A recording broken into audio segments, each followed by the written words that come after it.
సాహితీ మిత్రులందరికీ తెలుగు కథాస్రవంతికి స్వాగతం. ఇవాళ రాగమయం 13వ భాగంలోకి వెళ్ళి చూద్దామా ఏమవుతుందో అక్కడ. రావుగారు శేఖర ఇంటికి వెళ్ళారు కదా, అక్కడ ఏం జరుగుతుందో చూద్దాం. శేఖరం మాటలో భావానికి రావుగారి హృదయం కదిలిపోయింది. అవును, శేఖరం చెప్పింది నిజమే. వాళ్ళు జీవితాంతం తండ్రికి దూరంగా ఉండవలసి వచ్చినప్పుడు మాటిమాటికి వెళ్ళి వాళ్ళకి బెంగ కలిగించటం సబబు కాదేమో అనుకున్నారు. అలా అని నీ మమకారాన్ని చంపుకుంటావా అన్న రావుగారి మాటకి ఏ భావం లేనట్టుగా అన్నాడు శేఖరం. ఇంతకు మించి చేయగలిగింది ఏమీ లేదు. ఇద్దరు తండ్రుల మధ్య వాళ్ళు అయోమయానికి గురి కాకూడదు అన్నాడు శేఖరం. రావుగారిలో కూతురి పట్ల కోపాగ్నిజ్వాలలు భగ్గుమని లేచాయి. శేఖరం, ఇప్పుడైనా నువ్వు అనుమతి ఇస్తే నా కూతుర్ని తెచ్చి నీ కాళ్ల మీద పడేస్తాను. నీ పిల్లలుగా పెరుగుతారు అన్నారు.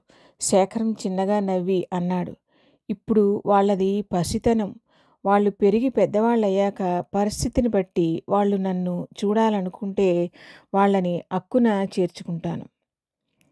అతని మాటని విని ఊరుకోవటం తప్ప ఆయనకి వేరే ఏ మార్గం లేకపోయింది.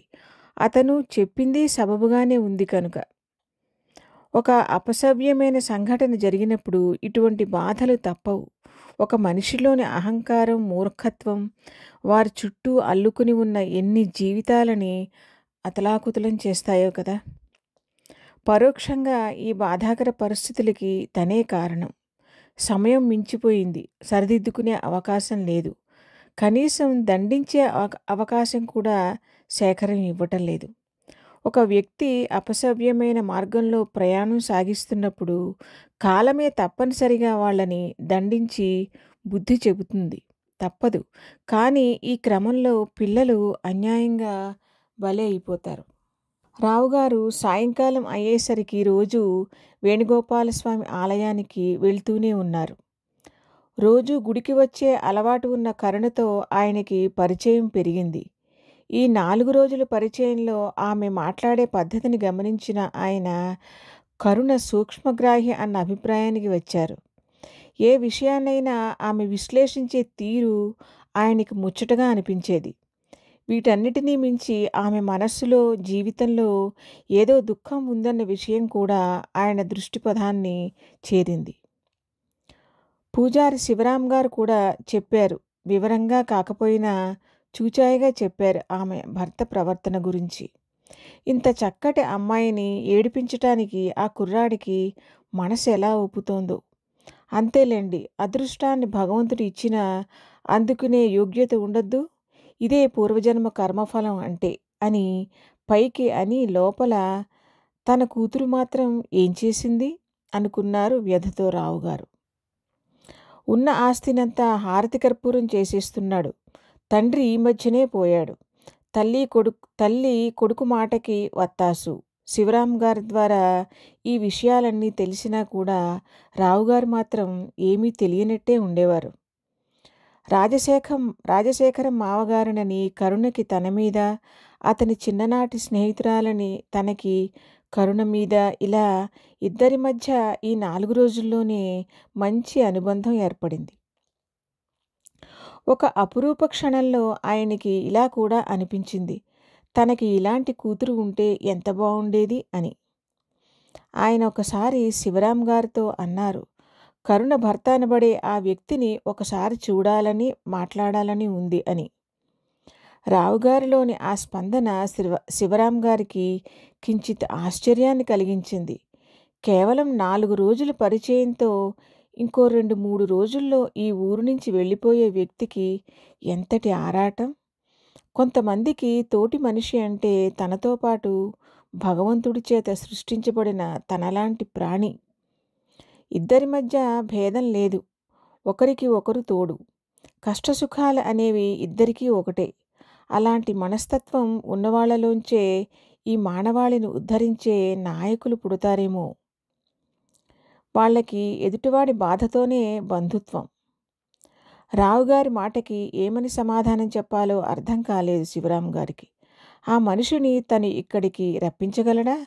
ఒకవేళ వచ్చిన రావుగారితో మర్యాదగా మాట్లాడతాడా? పరిచయం పరిచయం ఎలా, ఏమని చేయటం? గుడి నుంచి ఇంటికి వచ్చాక సుభద్రమ్మ గారితో కరుణ తను చెప్పుకున్న కబుర్ల గురించి చెప్పేవారు రావుగారు.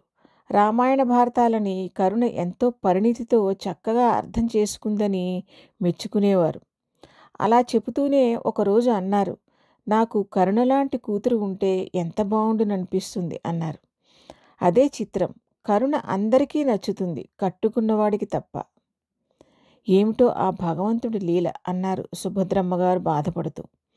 ఆ మాటకి రావుగారు అన్నారు, అదేనమ్మా ఆ గొప్పతనాన్ని గుర్తించే సహించలేనితనం, మగవాడినన్న అహం. ఇక్కడ పూచిక పుల్ల తీసి అక్కడ పెట్టని బద్ధకస్తుడు, అసమర్థుడు అయినా ఆ ఇంటి బాధ్యత అంతా ఆ పిల్లకి అప్పగించి చేతులు ముడుచు కూర్చున్నా బాగుండేది. ఆస్తిపాస్తుల్ని జాగ్రత్తగా చూసుకుంటూ సంసారాన్ని చక్కదిద్దుకునేది. అసలు ఆ రాజేష్ లాంటి వాళ్ళ తలల్లో ఎటువంటి పిశాచి కూర్చుని ఉంటుందో అర్థం కాదు బాధగా అన్నారు. ఎదుటివారిలోని గొప్పతనాన్ని గుర్తించడానికి కూడా ఒక అర్హత కావాలమ్మా. ఇది అపాత్ర కన్యాదానం. నా కూతురు ఇలాంటి విజ్ఞత లేని మనిషే తల్లి. సుభద్రమ్మగారు రావుగారు పదే పదే కూతుర్ని విమర్శిస్తూ ఉండటం, కోపంగా మాట్లాడుతూ ఉండటం గమనిస్తూనే ఉన్నారు. కన్నతండ్రి మనస్సులోనే ఇలాంటి విముఖత్వాన్ని కలిగించింది అంటే ఇది అందరి దురదృష్టమును. భగవంతుడు చల్లగా చూసి పరిస్థితులు చక్కబడాలి అనుకున్నారావిడ. మన అమ్మాయిని మనం మన్నించకపోతే ఎవరు మన్నిస్తారు చెప్పండి అన్నారావిడ రావుగారితో. ఆ మాట ఆయన గుండెల్లో గుణపాలు గుచ్చింది. అది మీరు నేను మన్నించలేని తప్పు చేసింది అక్కయ్య గారు మనస్సులోనే అనుకున్నారాయన. ఆయన ఒక నిర్ణయం తీసుకున్నారు. రాగిణి పట్ల ఆవిడికి వీలైనంత వరకు జుగుప్సాభావాన్ని కలిగించాలి. ఆ అమ్మాయి తన కొడుకు జీవితంలో నుంచి వెడలిపోతే బావుండునన్న భావన కలగాలి ఆవిడికి. కానీ సుభద్రమ్మగారు లాంటి సౌజన్యమూర్తికి అంతటి ఆగ్రహం తెప్పించటం సాధ్యపడే విషయమేనా? అందున ఇద్దరు పిల్లలుండగా చూద్దాం, ప్రయత్నమైతే తప్పనిసరిగా చేయాలి. ఫలితం తన చేతుల్లో లేదు. ఈ ఆలోచన రాగానే రావుగారికి కించిత్ ఆశ్చర్యం కలిగింది తన మీద తనకే. ఫలితం ఎప్పుడు తన ప్రయత్నాల మీదనే ఆధారపడుతుంది అనుకునే మనిషి తను. అసలు సత్యం ఇప్పటికి బోధపడిందా తనకి? ఇన్నాళ్ళు నడిపించింది భగవానుడి కృపేనా? ఈ విషయంలో శేఖరం ఏ విధంగా ఆలోచిస్తున్నాడో ఆయనకి స్పష్టంగా అర్థం కావటం లేదు. గంభీరంగా ఉంటాడంతే. ఇప్పటికీ రాగిణి గురించి కఠినంగా మాట్లాడని అతనికి ఒక్కోసారి చేతులెత్తి నమస్కరించాలనిపిస్తుంది ఆయనకి. ఒక్కోసారి ఆయనకి గమ్మత్తైన ఆలోచనలు కూడా వస్తూ ఉంటాయి. రాజశేఖరాన్ని యథాలాపంగా గమనించినా కూడా మగవాడిని తనకే ఎంతో ఆకర్షణీయంగా అగుపిస్తాడు. ఆ కదలికల్లో, ఆ మాట తీరులో ఒక ప్రత్యేకత, హుందాతనం. ఒక మనిషి బాహ్య సౌందర్యం ఎంత గొప్పదైనా అంతఃసౌందర్యం లేనప్పుడు అది వీగిపోతుంది. అంతఃసౌందర్యం మనిషి హావభావాల్లో ప్రకటితమవుతూ బాహ్య సౌందర్యాన్ని మరింతగా ఇనుమడింపచేస్తుంది. అన్నిటికన్నా సత్యం అత్యంత సౌందర్యవంతమైనదేమో. సత్యం నుంచేగా మిగతా ధర్మాలన్నీ ఆవిర్భవించేది. అందుకేనేమో కాటికాపరిగా ఉన్నా కూడా సత్యహరిశ్చంద్రుడు మహావీరుడులా కనిపిస్తాడు మనకి. అంతఃసౌందర్యం అర్థమయ్యేది అది ఉన్నవాళ్లకే సాధ్యమవుతుందేమో. అందుకే తన కూతురు తండ్రిలో పట్టుదలే చూసుకోగలిగింది గాని అసలైన సౌభాగ్యాన్ని గుర్తించలేకపోయింది. ఈ వ్యక్తిని అందుకునే అదృష్టం ఎవరికి ఉందో కాలమే చెప్పాలి. ఇటువంటి ఆలోచన వల్లనేమో ఒకసారి సుభద్రమ్మగారితో అన్నారు రావుగారు, నాకు ఇంకో కూతురు ఉంటే ఎంత బాగుండేదమ్మా. రాగిణి ప్రవర్తన ఈయనను కూడా చాలా బాధ పెడుతోంది. ఒక్కొక్కరి జీవితాలు చుట్టుపక్కల వాళ్ళని ఏడిపించుకుని తినటానికే అన్నట్టుగా ఉంటాయి అనుకుంటారావిడ. కరుణలాంటి కూతురు ఉంటే నా జీవితాన్ని కూడా ఆమె చేతుల్లో పెట్టి నిశ్చింతగా ఉండేవాడని. రాగిణి ధోరణితో అలసిపోయిన ఆయనకి అటువంటి ఆలోచనలు వస్తున్నాయి. రావుగారు అనుకున్నట్టుగానే సుభద్రమ్మగారిని తీసుకుని అన్నవరం, ద్రాక్షారామం పుణ్యక్షేత్రాలు దర్శించుకుని వచ్చారు. కూడా రత్నావతిని కూడా తీసుకువెళ్లారు. ఆవిడ రావుగారికి పదే పదే ధన్యవాదాలు చెప్పింది. నా జీవితంలో దగ్గరలో ఉన్న ఈ 2 క్షేత్రాలనైనా దర్శించుకోవాలన్న కోరిక ఉండేది. ఎప్పటికప్పుడు ఆర్థిక ఇబ్బందులు అడ్డు వస్తూనే ఉన్నాయి. భగవంతుడు మీ రూపంలో నా కోరికను నెరవేర్చాడు. ధన్యవాదాలు బాబూ అంటూ ఆవిడ కృతజ్ఞతలు చెప్పింది. ఆవిడ కళ్ళలోని ఆనందం ఆయనకి ఎంతో తృప్తి కలిగించింది. తను చేసింది చిన్న పనే కావచ్చు. ఈ మధ్యకాలంలో ఇలా తన మనస్సు ఇటువంటి మలయమారుత స్పర్శతో సేదతీరిన క్షణాలన్నవే లేవు అన్న విషయం ఆయన హృదయాన్ని తాకింది. కూతురు చేసిన పనితో మనస్సు అగ్నిశిఖలా మండుతూనే ఉంది. ఆయన ఇక్కడికి వచ్చి ఉండాలనుకున్న వారం రోజులు అయిపోయాయి. కంపెనీకి సంబంధించిన విషయాలు ఫోన్ల ద్వారా రాజశేఖరంతో చర్చించడం ద్వారా సమస్య ఏమీ లేకుండా చూసుకుంటున్నారు. ఆయనకి మంచి నమ్మకస్తులు కూడా ఉన్నారు ఆఫీస్లో. అన్ని పనులు ఆయనలాగే చూసుకోగలవాళ్ళు. రాజశేఖరం ఆఫీసుకి వెళ్తే ఆయనకి మరింత నిశ్చింత. కానీ జీవన సౌధమే కూలిపోయిన మనిషికి తను ఏమని చెప్పగలడు? పైగా రాజశేఖరం ఎటువంటి పరిస్థితుల్లోనూ తన బాధ్యతల్ని మర్చిపోయే మనిషి కాదు. రావుగారికి ఇంటికి వెళ్లాలన్న ఆలోచన ఇంకా మనస్సులోకి రావటం లేదన్న విషయం అతను గ్రహించాడు.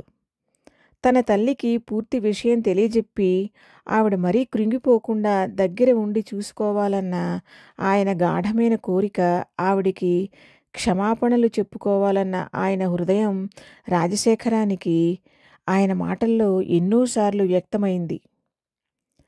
ఆ రోజు ఉదయం స్నానాధికాలు, ఫలహారాలు ముగించాక అందరూ హాల్లో కూర్చుని ఉన్నారు.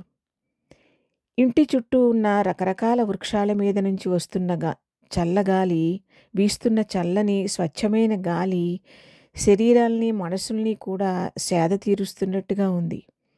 సుభద్రమ్మగారు పూజ చేసుకుని వెలిగించిన అగరబత్తుల గుబాళింపు భక్తిభావాన్ని మనస్సు నిండా నింపుతోంది. రావుగారు ఉయ్యాల బల్ల మీద కూర్చుని ఉన్నారు. మాటల మధ్యలో సుభద్రమ్మగారు అన్నారు, రావుగారు, రాజేశ్వరి గురించి ఏమైనా కబుర్లు చెప్పండి. రాజేశ్వరి ఆయన భార్య. ఆయన ఒక్క నిమిషం ఆలోచనల్లోకి వెళ్ళిపోయినట్టుగా అయిపోయి అన్నారు, ఆవిడ చాలా సౌమ్యురాలే అని చెప్పవచ్చు. కానీ కాస్త పట్టుదల ఎక్కువగానే ఉండేది. అలా అని అనాలోచితమైన కోరికలేమీ ఉండేవి కావు. కంపెనీ విషయాల్లో నాకు చక్కటి సలహాలు ఇస్తూ ఉండేది. మిగతా మంచి గుణాలు తల్లివి రాలేదు గాని మా రాగిణికి ఆ పట్టుదల అన్నది ఒకటి వచ్చింది. అది కూడా అర్థం పర్థం లేని విషయాల గురించి. ఆయన వదనంలో విచారంతో కూడిన ఓ చిన్న నవ్వు. బావుంది, మరి కాలమార్పు కూడా ఉంటుంది కదా? సుభద్రమ్మగారు తేలిగ్గా నవ్వేస్తూ అన్నారు. మా అమ్మాయి ఇలా తయారవటంలో నా పాత్ర కూడా ఉందిలేండి.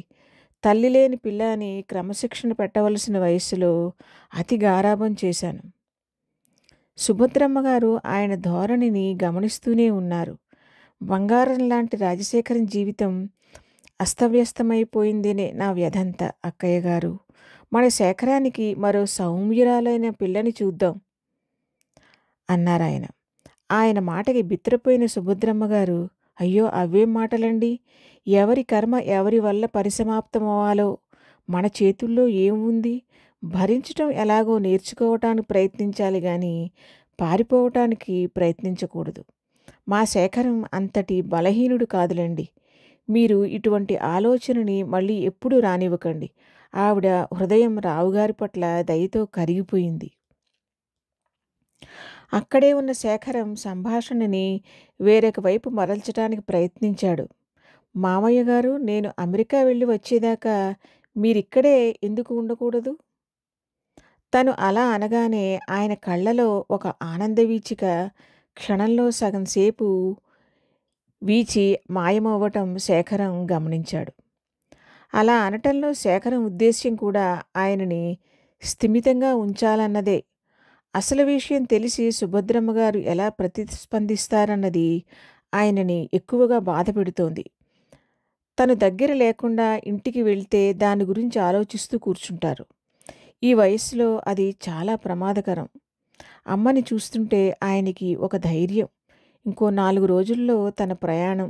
తిరిగి వచ్చిన తర్వాత అసలు విషయం అమ్మకు చెబుదామని ఇద్దరూ ఒక నిర్ణయానికి వచ్చారు.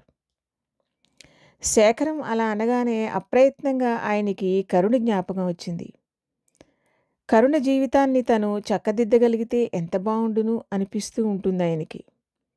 అదే మాట పైకి అన్నారు.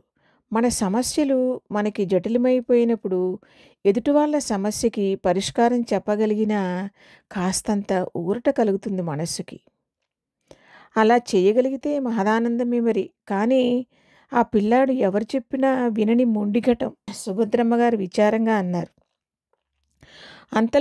అంతలోనే ఆయనకి ఆశ్చర్యంగా కూడా అనిపించింది.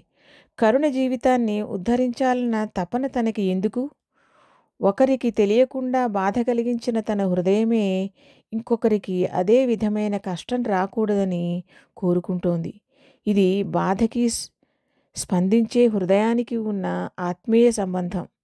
దీనికి మరే విధమైన సంబంధాల అగత్యం లేదు.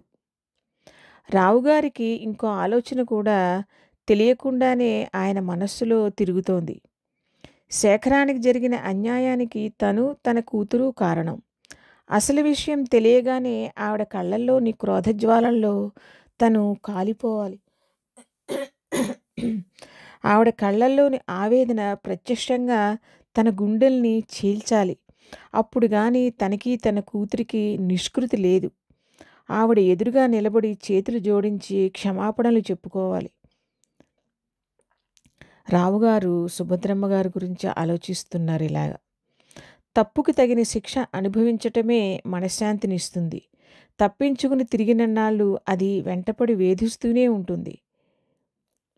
తను అన్న మాటకి ఆయన సరే అని చెప్పటానికి ఎందుకు సందేహిస్తున్నారో రాజశేఖరానికి అర్థం అయింది. నేను వెళ్తున్నానుగా, ఆఫీసు విషయాలన్నిటినీ చూసుకుంటాను, మీకు వివరిస్తాను కూడా అన్నాడు శేఖరం. ఉండండి రావుగారు, రాజా దూరంగా వెళ్ళినా మీరు ఉంటే నాకు ధైర్యంగా ఉంటుంది అన్నారు సుభద్రమ్మ గారు. ఆయన సంతోషంగా ఉంటాను తల్లి అన్నారు. ఆ తర్వాత రత్నావతి ఇంట్లో ఆర్థిక ఇబ్బందుల గురించి వివరంగా అడిగారు. సశేషం. ఇదండి ఈ వారం. మరి నెక్స్ట్ ఎపిసోడ్లో ఏం జరుగుతుందో చూద్దాం. మీకు ఈ ఈ ఎపిసోడ్ వినగానే చదవగానే ఏమనిపించిందో మీ అభిప్రాయాల్ని కామెంట్స్ రూపంలో చెప్పండి. మీకు నచ్చితే మీ ఫ్రెండ్స్కి షేర్ చేయండి, సబ్స్క్రైబ్ కూడా చేయండి. Okay, thank you.